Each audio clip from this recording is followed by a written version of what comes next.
I did my best to avoid the TV spots, and I did pretty well despite a few ads running before other YouTube videos.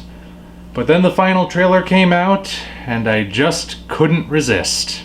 In some ways, this trailer is playing off of the Beautiful trailer that included the epic symphonic version of Somewhere Over the Rainbow, and which inspired me to make a video all about the tone of what Godzilla King of the Monsters might be going for.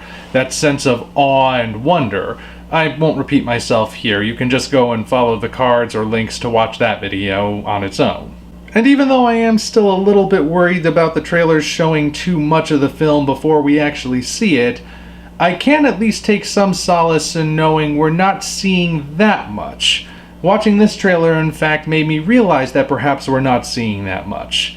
First of all, there is the fact that we don't actually have any context for all of the scenes we're seeing.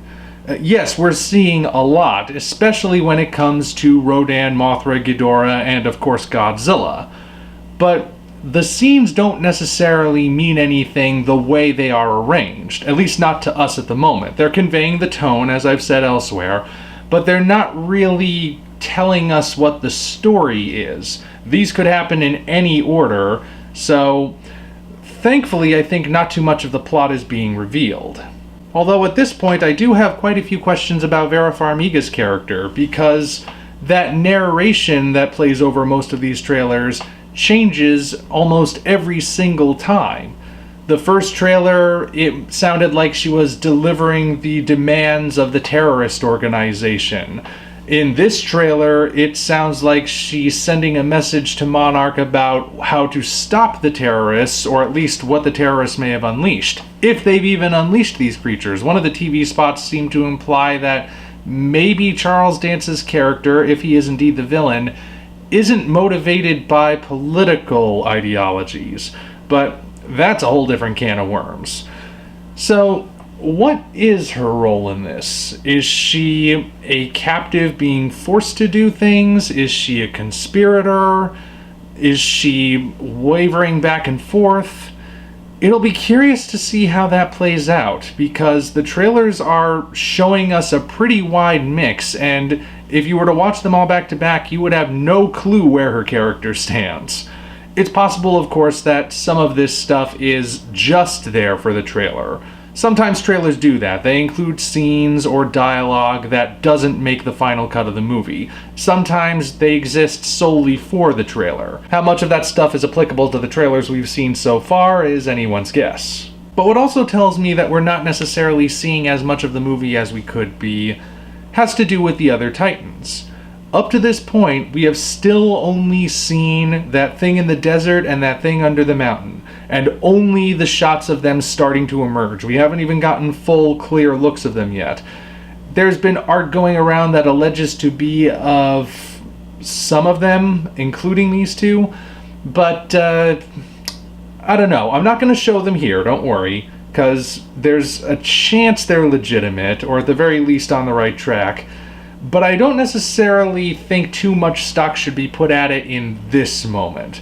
After all, there were sketches going around alleging to show what the Mutos looked like that showed some weird cross of a spider and a praying mantis that turned out to be completely off the mark. Either way, the fact is that as far as the official sources go, we've only seen those two shots of the new Titans. And according to all of the ads, there are at least 17. They say 17 and counting specifically. So taking into account that 4 of those are the big name monsters from Toho, and one of them is possibly Kong, that still leaves 12 that we don't know the identity of, I think. Right? 12, 13, 14, 15, 16, 17, yeah. And all we've seen are these 2 of those remaining 12. So it's quite possible, according to the dialogue in this trailer especially, they are all over the world, moving around apparently in response to Ghidorah, I think, at least. That's what the trailers seem to be implying. So quite a bit is probably not being shown to us. So I hope it stays that way. This is the final trailer. They didn't say anything about it, the final TV spot, certainly, so Hopefully those know how to keep it down. Then there's this interesting moment, which appears to show Dr. Serizawa setting up the oxygen destroyer, but not for the purpose of killing Godzilla. That's something that makes me wonder. It actually makes me wonder if this thing even is the oxygen destroyer, or if perhaps it just looks like it.